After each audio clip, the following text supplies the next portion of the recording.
कहानी 2020 में उस टाइम पर शुरू होती है जब इंडिया में टिकटॉक बैन हुआ था और आईफोन 12 लॉन्च हुआ था। सबसे पहले हम देखते हैं एक मुस्लिम आदमी को जो अपने कंप्यूटर पर कुछ स्टूडेंट्स के आधार कार्ड की डिटेल्स को बदल देता है। फिर उस आधार कार्ड को लेकर एमआरओ ऑफिस जाता है, फर्जी आधार कार्ड के डिटेल्स को वेरीफाई करवाता है, वहां से एक बैंक में जाता है। बैंक मैनेजर उसके लिए एक नया अकाउंट ओपन कर देता है, लेकिन आखिर एक फर्जी डॉक्यूमेंट से इतनी आसानी से अकाउंट कैसे खुल जाते हैं और ये फर्जी अकाउंट क्यों खोले गए, ये सब आप जैसे जैसे आगे वीडियो देखते जाओगे समझ में आ जाएगा। दूसरी तरफ हम देखते हैं सुब्बू को, जो कि एक फोरेंसिक स्टूडेंट है लेकिन आईफोन खरीदने के लिए पागल है। वो किसी भी हाल में आईफोन खरीदना चाहता है जो कि आज लॉन्च होने वाला है, लेकिन अपनी फैमिली पर वो आईफोन लेने के लिए प्रेशर नहीं डालता। सुबह सुबह सुब्बू की माँ उसे जगाती है। उस वक्त सुब्बू के पापा टीवी पर न्यूज देख रहे होते हैं जिसमें आईफोन 12 के लॉन्चिंग की न्यूज आ रही होती है। ब्रेकफास्ट करने के बाद सुब्बू आईफोन खरीदने के लिए मोबाइल स्टोर पर जाता है, लेकिन उसे पता चलता है कि आईफोन की कीमत 89,999 रुपीज है। अब उसके पास इतने पैसे तो नहीं थे। निराश होकर वो दुकान से वापस आ जाता है, लेकिन उसे तो हर हाल में आईफोन खरीदना था। वो अब कई सारी दुकान पर, जैसे कि एक होटल में वेटर या फिर एक जगह पर गाड़ी धुलने का काम और भी कई जगहों पर पार्ट टाइम काम करता है और उससे जो भी पैसे मिलते हैं उन्हें एक गुल्लक में रखता है। दिन रात मेहनत करके वो कुछ महीनों में 89,999 रुपीज जमा कर लेता है और पैसे लेकर मोबाइल स्टोर पर जाने के लिए बाइक स्टार्ट करता है। तब उसकी जेब से कुछ पैसे गिर जाते हैं। सुब्बू की माँ यह देख लेती है। इधर सुब्बू स्टोर पहुंचता है, मोबाइल खरीदता है और कैश में पेमेंट करने लगता है। तब उसे पता चलता है कि उसके कुछ पैसे कहीं गिर गए हैं। सुब्बू परेशान हो जाता है। दुकानदार उससे मोबाइल वापस लेने लगता है, लेकिन तभी उसकी माँ वहां आ जाती है और सुब्बू के गिरे हुए पैसे उसे वापस करती है और फाइनली सुब्बू अपने लिए आईफोन 12 खरीद लेता है। सुब्बू की माँ उससे कहती है कि अगर तुम्हारा कोई छोटा भाई होता तो मैं उसका नाम रखती बुच्ची बाबू। जिसके बाद सुब्बू अपने आईफोन का नाम भी बुच्ची बाबू रख देता है और उसे लेकर पूरे शहर में घूमते हुए वीडियो बनाने लगता है। वो महीनों बाद अपनी यूनिवर्सिटी जाता है। यूनिवर्सिटी में भी वो अपने आईफोन से वीडियो शूट कर रहा होता है। तभी वहाँ स्टूडेंट्स के दो ग्रुप, एक पीपल ग्रुप जिसका लीडर है नायक और दूसरा जनसंघ ग्रुप जिसका लीडर है लाल किशन, इन दोनों ग्रुप्स के बीच अचानक से लड़ाई होने लगती है। सुब्बू उस लड़ाई के बीच में अपने आईफोन को बचाते हुए निकलने की कोशिश करता है। थोड़ी देर में पुलिस भी यूनिवर्सिटी आ जाती है और सुब्बू के साथ साथ सभी स्टूडेंट्स को अरेस्ट कर लिया जाता है। पुलिस वाले स्टूडेंट्स को लेकर पुलिस स्टेशन जाते हैं। सुब्बू की कोई गलती नहीं होती, लेकिन बाय मिस्टेक सुब्बू भी इसमें फंस जाता है। पुलिस स्टेशन में सभी स्टूडेंट्स से उनका फोन जमा करवा लिया जाता है। सुब्बू भी उनके बीच में जनसंघ ग्रुप की तरफ खड़ा होता है।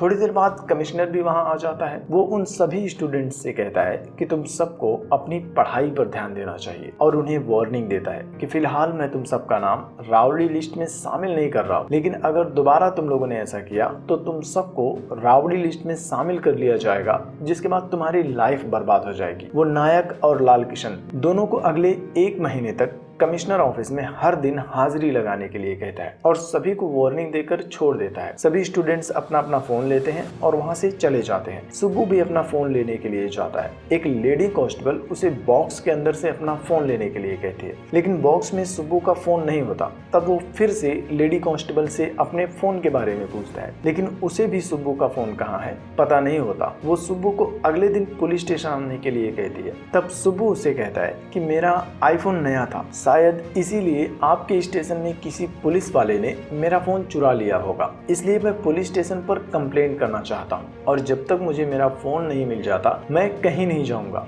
सुब्बू पूरी रात पुलिस स्टेशन के बाहर ही इंतजार करता है और अगली सुबह जैसे ही सीआई महेंद्र पुलिस स्टेशन में आता है, सुब्बू उससे भी अपने फोन के बारे में पूछता है और फोन ना मिलने पर पुलिस स्टेशन के ऊपर कंप्लेंट करने के लिए कहता है। जिसके बाद महेंद्र सुब्बू से कहता है कि मैं तुम्हारी कंप्लेंट नहीं लिखूंगा, जाओ कमिश्नर से मेरी कंप्लेंट कर देना। अब सुब्बू कमिश्नर ऑफिस में जाता है और वहां एक कांस्टेबल से कहता है कि मैं कमिश्नर से मिलना चाहता हूं। कमिश्नर से मिलवाने के लिए कांस्टेबल सुब्बू से 500 रुपए की रिश्वत मांगता है। सुब्बू उसे पैसे दे देता है और बाहर इंतजार करता है। दोपहर हो जाती है, लेकिन वो कमिश्नर से मिल नहीं पाता। दोपहर में कमिश्नर कहीं जाने के लिए अपनी ऑफिस से बाहर आता है। तब सुब्बू उसके पास जाता है और उससे भी कहता है कि पुलिस स्टेशन में पुलिस वालों ने मेरा फोन चोरी कर लिया है और मैं पुलिस स्टेशन स्टेशन पर कंप्लेंट करना चाहता हूँ। बाहर मीडिया वाले भी होते हैं। मीडिया को अवॉइड करने के लिए कमिश्नर उसे लेकर अपने ऑफिस में जाता है, सीआई महेंद्र को कॉल करता है और सुब्बू को कोई दूसरा फोन देकर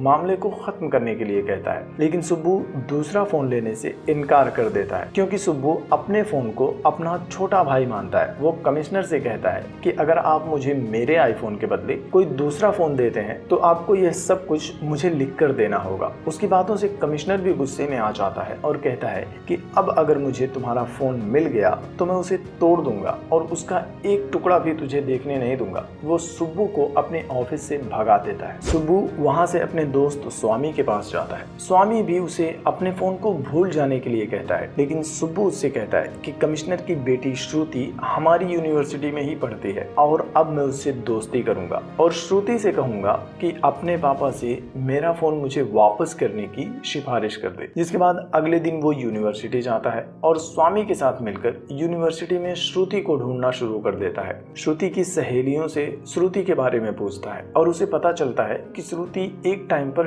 टिकटॉक स्टार हुआ करती थी, लेकिन जब से टिकटॉक बैन हुआ श्रुति को मोबाइल फोन से ही नफरत हो गई और अब वो कोई भी फोन यूज नहीं करते और ना ही फोन यूज करने वालों के साथ रहती है, ज्यादातर अकेली रहती है। सुब्बू श्रुति से दोस्ती करने के लिए उसके पास जाता है। उनके बीच दोस्ती हो जाती है और धीरे धीरे दोनों को एक दूसरे से प्यार भी हो जाता है, लेकिन दोनों अभी एक दूसरे को प्रपोज नहीं करते। इस बीच में बहुत कुछ दिखाया गया है जिसे मैं स्किप कर रहा हूँ ताकि मेन स्टोरी लाइन से हमारा ध्यान न भटके। इधर लाल किशन फिर से दूसरी स्टूडेंट ग्रुप के लीडर नायक को पीटने का प्लान बनाता है। वो अपने ग्रुप के सभी स्टूडेंट्स को पैसे देता है और नायक को पीटने के लिए तैयार रहने को कहता है। वो कहता है कि नायक को उसी के ब्लॉक यानी कि यूनिवर्सिटी के सी ब्लॉक में पीटेंगे। ये बात नायक को पता चल जाती है और वो भी अलर्ट हो जाता है। इधर लाल किशन का एक साथी यादव सुब्बू के पास आता है और उससे कहता है कि श्रुति सी ब्लॉक में तुम्हारा वेट कर रही है। वो सुब्बू को अपने ग्रुप का एक रुमाल गले में लटकाने के लिए देता है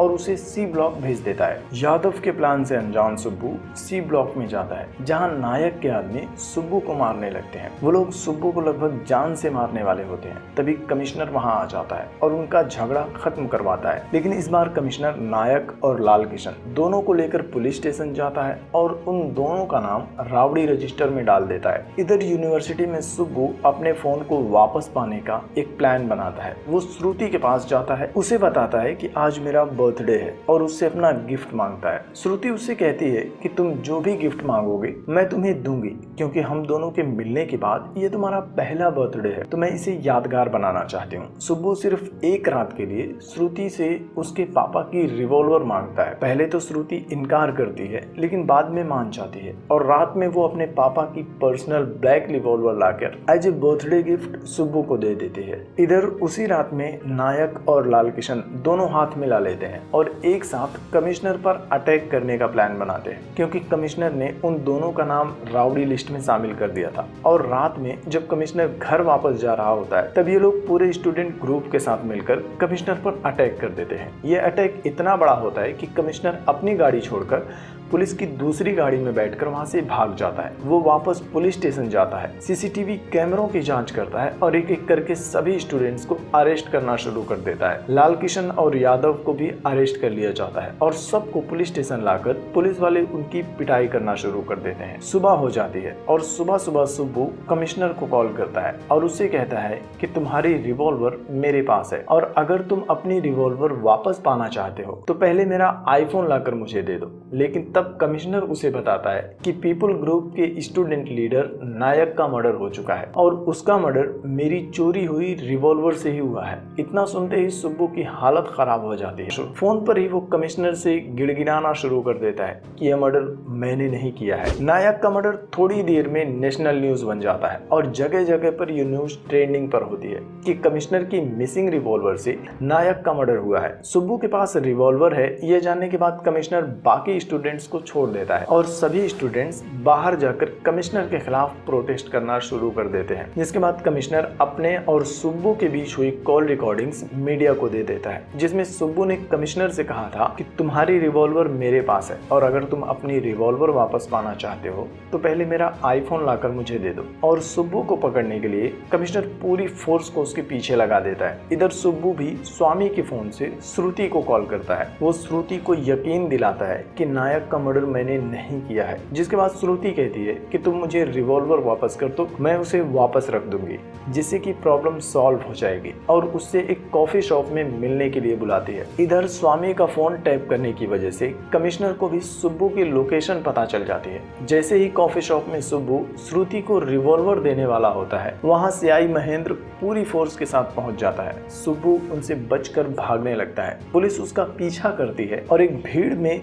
एक जगह पर टकराने की वजह से सुब्बू के हाथ से रिवॉल्वर गिर जाती है। उसी टाइम पर एक अनजान आदमी वहां आता है और चुपके से ब्लैक रिवॉल्वर को एक दूसरी ग्रे कलर के रिवॉल्वर से बदल देता है। सुब्बू वहां से भाग जाता है और पुलिस वाले उस ग्रे रिवॉल्वर को रिकवर कर लेते हैं। जिसके बाद कमिश्नर एक प्रेस मीटिंग बुलाता है और सबको बताता है कि हमने मर्डर वेपन को रिकवर कर लिया है। श्रुति और सुब्बू दोनों न्यूज पर यह सब देख रहे होते हैं। उन्हें समझ नहीं आता कि उन दोनों ने तो ब्लैक रिवॉल्वर ली थी, लेकिन आखिर में यह रिवॉल्वर ग्रे कैसे हो गई। शाम को कमिश्नर अपने घर वापस आता है। तब श्रुति उसे सब कुछ सच सच बता देती है और कहती है कि सुब्बू को आपकी पर्सनल रिवॉल्वर मैंने दी थी, लेकिन मर्डर आपकी सर्विस रिवॉल्वर से हुआ है। कमिश्नर अपने कमरे में जाता है। अपने कमरे के अंदर ही उसे उसकी पर्सनल ब्लैक रिवॉल्वर मिल जाती है। श्रुति को समझ नहीं आता कि आखिर ब्लैक रिवॉल्वर वापस से कमरे में कैसे आ गई। फिर भी श्रुति अपने पापा से कहती है कि सुब्बू बेकसूर है और आप प्लीज मेरे साथ उसके रिलेशनशिप की वजह से उसे परेशान मत करना। जिसके बाद रात में ही कमिश्नर अपनी बेटी श्रुति को सुब्बू के केस में मिले नए एविडेंस दिखाता है। कमिश्नर की सर्विस रिवॉल्वर पर भी सुब्बू के फिंगरप्रिंट्स होते हैं। कमिश्नर श्रुति से कहता है कि मैं सुब्बू को तुम्हारे साथ रिलेशनशिप की वजह से अरेस्ट नहीं करूंगा, बल्कि सारे एविडेंस उसके खिलाफ हैं, इसलिए अरेस्ट करूंगा।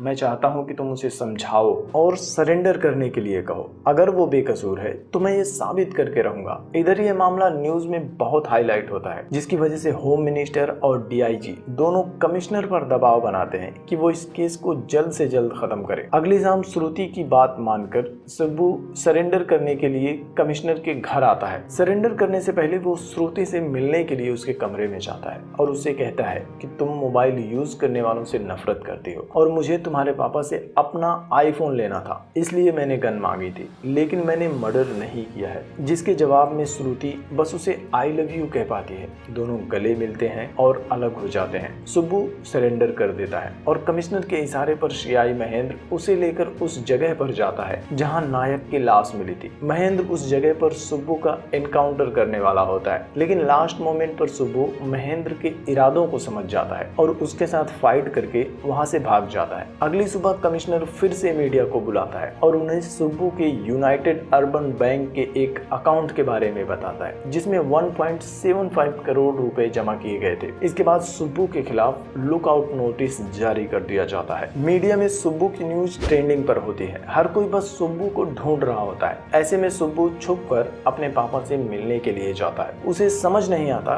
कि अब तक तो उसका कोई बैंक अकाउंट भी नहीं है। ऐसे में उसके एक बैंक अकाउंट में 1.75 करोड़ रुपए कैसे आ सकते हैं। सुब्बू के पापा उसे अपने एक दोस्त किशोर के बारे में बताते हैं, जो कि बैंक में सॉफ्टवेयर डेवलपर का काम करता है। पुलिस से बचकर सुब्बू किशोर से मिलने के लिए जाता है। किशोर उसकी हेल्प करने के लिए तैयार हो जाता है और बैंक से उसके अकाउंट्स की डिटेल निकालता है। तब सुब्बू को पता चलता है कि अकाउंट में उसके नाम और उसके आधार नंबर के अलावा उसकी सारी डिटेल्स फेक हैं और विकास नाम के एक लड़के ने बैंक में उसे एज ए गारंटर वेरीफाई किया है। सुब्बू विकास को ढूंढ निकालता है और उसकी पिटाई करता है, जिसके बाद विकास उसे बताता है कि अंसारी नाम के एक आदमी ने उसे बहुत सारे अकाउंट्स को गारंटर वेटर बनकर वेरीफाई करने के लिए कहा था और हर अकाउंट के लिए उसने मुझे 2000 रुपए भी दिए थे। विकास उसे अंसारी का एड्रेस भी देता है। सुब्बू पुलिस से छुपते हुए अंसारी के घर जाता है। उस वक्त अंसारी के घर पर कोई नहीं होता। अंसारी के घर पर सुब्बू को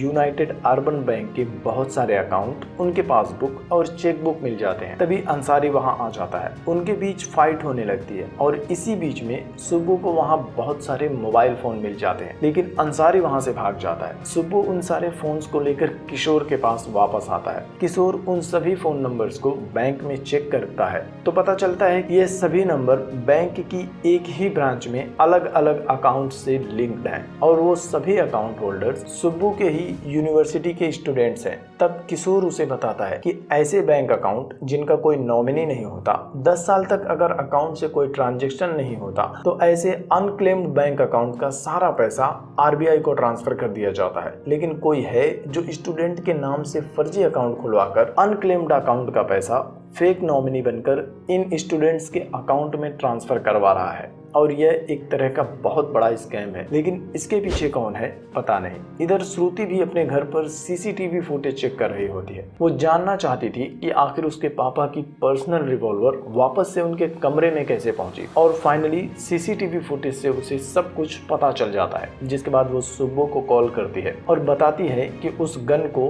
पापा के कमरे में उनके ड्राइवर कांस्टेबल अहमद ने रख दिया था। सुब्बू उससे अहमद का एड्रेस लेकर उसके घर जाता है और देखता है कि अहमद के घर पर अंसारी भी है, लेकिन ऑलरेडी किसी ने उन दोनों को जान से मार दिया है। अब उसके लिए पता करना मुश्किल हो जाता है कि आखिर इन सब के पीछे असली मुजरिम कौन है। सुब्बू अब एक खतरनाक प्लान बनाता है। सभी स्टूडेंट्स को इकट्ठा करता है और उन्हें उनके नाम के फर्जी बैंक अकाउंट्स की डिटेल्स देता है और एक एक करके उन सबको बैंक भेजता है और अपने अपने फर्जी अकाउंट्स के सारे पैसे विड्रॉ करने के लिए कहता है। वो लोग बैंक जाते हैं, पैसे विड्रॉ कर लेते हैं। बैंक मैनेजर भी इस स्कैम में शामिल होता है। वो बहुत ज्यादा परेशान हो जाता है, लेकिन मजबूरी में वो कुछ भी नहीं कर पाता। शाम को बैंक मैनेजर जब अपने घर जा रहा होता है तब सुब्बू उसके पास जाता है। सुब्बू को देखते ही मैनेजर डर जाता है और भागने लगता है। सुब्बू उसका पीछा करता है। तभी रास्ते में सुब्बू एक ट्रक से टकरा जाता है। दो लोग ट्रक से नीचे उतरते हैं और सुब्बू को लेकर जाने लगते हैं। ये दोनों कोई और नहीं, लाल किशन और यादव होते हैं। दोनों सुब्बू को मारना शुरू कर देते हैं और खुद ही अपने सारे क्राइम्स कबूल करने लगते हैं कि कैसे उन लोगों ने नायक को मार डाला था और अब सुब्बू को भी जान से मारने वाले होते हैं। लेकिन उसी टाइम पर उनके ट्रक को पुलिस वाले घेर लेते हैं। ट्रक से बाहर निकलकर यादव और लाल किशन दोनों पुलिस के सामने नाटक करते हैं और कहते हैं कि सुब्बू ने हमारे साथी नायक को मारा था, इसलिए हम सुब्बू को पकड़कर पुलिस के हवाले करने वाले थे। लेकिन सीआई महेंद्र सुब्बू को छोड़कर उन दोनों को अरेस्ट करने लगता है। दरअसल जब सुब्बू को मारते हुए ये दोनों अपना जुर्म कबूल कर रहे थे, उस वक्त सुब्बू ने कमिश्नर को कॉल कर दिया था। कमिश्नर ने उनकी बातें सुन ली थी। पुलिस वाले यादव, लाल किशन और बैंक मैनेजर तीनों को अरेस्ट कर लेते हैं। यादव अपने स्टेटमेंट में बताता है कि बैंक मैनेजर, जो कि उसका जीजा भी है, उसने हमें इस स्कैम का आइडिया दिया था। जिसके बाद हम यूनिवर्सिटी के स्टूडेंट्स की डिटेल्स इकट्ठा करते थे और अंसारी की हेल्प से फेक डॉक्यूमेंट्स तैयार करके अकाउंट खोलकर पैसे निकाल लेते थे। लेकिन नायक को स्कैम के बारे में पता चल गया था। वो हमसे 50% की हिस्सेदारी मांग रहा था। इसलिए जब हमने कमिश्नर पर अटैक किया तो हमें कमिश्नर की गाड़ी से उसकी गन मिल गई थी और उसी गन से हमने नायक का मर्डर किया और कमिश्नर को फंसाना चाहते थे। लेकिन तब सुब्बू अपने आईफोन के लिए बीच में कूद पड़ा और मामला हमारे हाथ से निकल गया। सिचुएशन संभालने के लिए हमें अंसारी और अहमद दोनों को जान से मारना पड़ा। अब स्कैम की सारी सच्चाई बाहर आ चुकी थी, लेकिन अब भी सवाल ये था कि जिस आईफोन की वजह से ये सब कुछ स्टार्ट हुआ, सुब्बू को इतनी परेशानी हुई, वो आईफोन आखिर कहाँ है। कुछ दिनों बाद लेडी कांस्टेबल सुब्बू को थाने में बुलाती है, उसका आईफोन देती है और बताती है कि यह आईफोन सफाई करते टाइम हमें नीचे गिरा हुआ मिला। उसके आईफोन की स्क्रीन टूट चुकी थी, लेकिन वो अब भी चल रहा था। वो अपने घर वापस आ जाता है। अगली सुबह बैंक वाले उसके घर आते हैं और इतने बड़े स्कैम का खुलासा करने की वजह से उसे 30 लाख रुपए का चेक इनाम में देते हैं। इधर कमिश्नर भी मीडिया को बुलाकर पूरी मीडिया के सामने सुब्बू से माफी मांगता है, जिसके बाद यह फिल्म भी खत्म हो जाती है।